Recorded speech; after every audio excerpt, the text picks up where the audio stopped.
Summer is short here in Washington State. Want 7 tips on how to ride safely and comfortably year-round? We asked a local expert. Hello, I'm Johnny Alley. I've been here at Bike Tech for 30 years. Started here when I was 15 and a half and came back after running the other stores. So it feels like home to me. But it sounds like we want to do some maintenance on our bikes today. So what I would recommend, wipe your bike clean. The hose is a bad thing to ingest towards the bike. If you do that, what you're happening to do is the waters are going down into the bearings, and that's going to end up rusting the water out in the bearings. And when it gets dry, go ahead and put back on a good chain lubricant.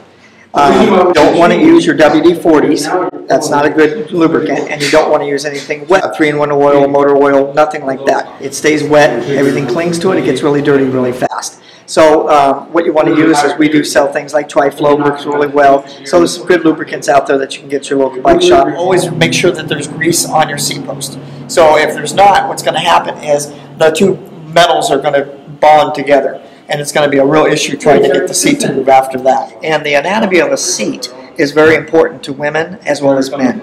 If it's going to be a women's bike, like this one where they have what they call the step-through style, they typically will come with a women's style seat. What's going to happen with the women's is they're going to be a little bit broader on the back and a little bit shorter on the nose. That's just the anatomy of a woman, that's where your sit bones are going to sit. A lot of times if women buy men's bikes, they should get a women's style seat. Otherwise, they may not be very comfortable and maybe not want to ride their bike as much. They may have some cutouts down below. The other thing that really helps with being comfortable is seat height. Some people like to ride their seat very low, like this bike has their seat really low. But ideally, while you're riding the bike, on a downstroke of your pedal, you want to have a straight, almost straight leg. That way you get as much power out of the big muscles as possible. If you're trying to winterize your seat and trying to keep it, dry, this is a good vinyl seat, but not everything's vinyl.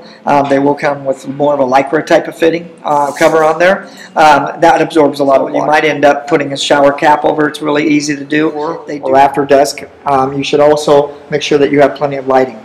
Now, there's different sets of lights that you can be seen.